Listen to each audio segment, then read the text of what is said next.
Hello friends, मैं engineer Dinesh Tripathi. दोस्तों, एक आज मैं फिलॉसफी का लेक्चर देख रहा था। कोई सज्जन बोल रहे थे, वो ये बता रहे थे कि जब आपका कहाँ जन्म होगा, कब होगा, ये पता नहीं।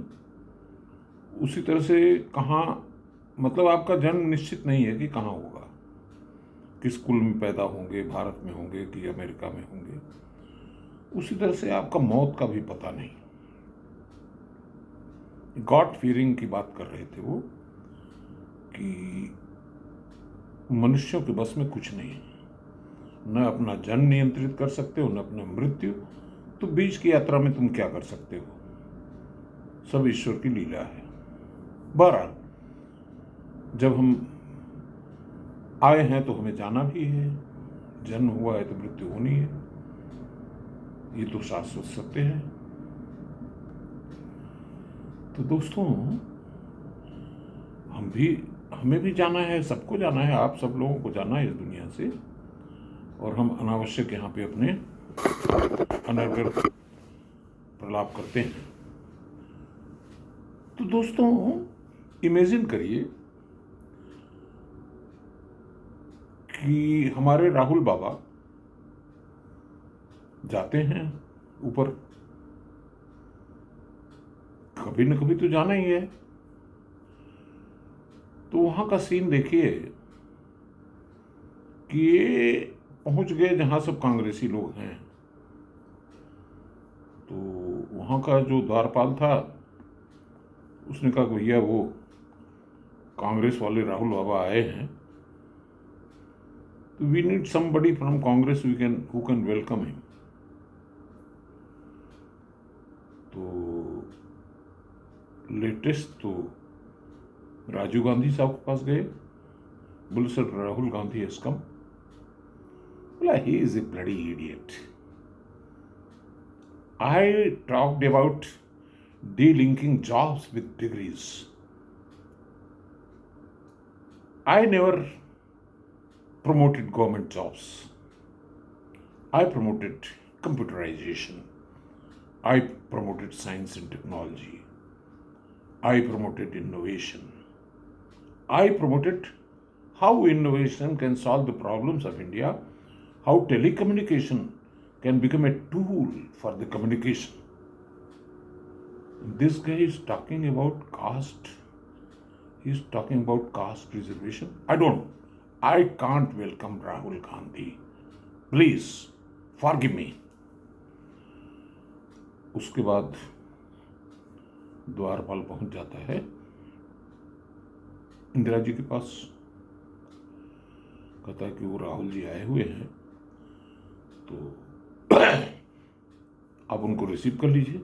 राहुल गांधी, मैंने कांग्रेस में नारा दिया था, न जात पर न पात पर, इंदिरा जी की बात पर मुहर लगेगी हाथ पर। And this bloody fool is talking about OBC, SC, caste, ये वो, कि कास्ट बेस रिजर्वेशंस, मेरिट के जॉब्स में भी नॉन मेरिट्स को रखो। तीन ओबीसी कैंडिडेट हैं पार्लियामेंट में सेक्रेटरी के पद पे। What nonsense. I never talked about caste. Everybody is equal, everybody is Indian, and we won elections on this slogan, न जात पर न पात पर मुहर लगेगी हाथ पर, इंदिरा जी की बात पर। And this bloody fool is talking about caste. I want welcome him. Please forgive me. अब बेचारा द्वारपाल दुखी होकर के कहा अब किसके पास जाएं? नेहरू जी के पास गया। नेहरू जी ने कहा कि अरे भाई, ये गधा जो है, he is talking about cast reservations. मैंने बहस किया था पार्लियामेंट सभा में, इसमें जो कॉन्स्टिट्यूशन बन रहा था, तो मैंने कहा भाई, there is nothing like caste reservation for jobs. मैंने ये कहा था कि शिक्षा में रिजर्वेशन हो, सबको शिक्षित बनाया जाए, इस लायक बनाया जाए कि एक अमुक कार्य उनको दिया जाए तो वो कर सके, लेकिन बिना क्वालिफिकेशन के, बिना मेरिट के I don't allow reservations on government jobs. तो आजकल इसको बहुत ट्रेंड भी हो रहा है सोशल मीडिया में ये पॉइंट, वहीं से मैंने उठाया कि Nehru ji never supported caste based reservations for the jobs. Anyway, in constitution he agreed कि चलो 10-5 साल तक चलने दो रिजर्वेशन। उनका I can't bloody welcome this idiot. अब बेचारा द्वारपाल बड़ा परेशान हुआ, सोचा अब क्या करें। तो अब अगले कैंडिडेट बचे थे महात्मा गांधी, उनके पास पहुंच गया। बोला साहब वो राहुल गांधी एक आए हुए हैं, वो कांग्रेस की वसीयत के सबसे लेटेस्ट प्रोडक्ट। तो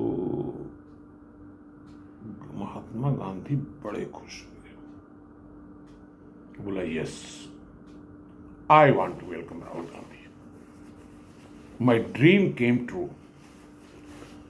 जब हिंदुस्तान को आजादी मिली थी तो मैंने कहा था कि कांग्रेस को खत्म कर देना चाहिए। थैंक यू राहुल बेटा, you have realized my dream, you have made my dream come true, thank you very much, you are most welcome. Mahatma Gandhi ji ने राहुल गांधी का स्वागत किया। दोस्तों, इसको एक चुटकुले के रूप में लीजिए, don't take it so seriously. Thank you.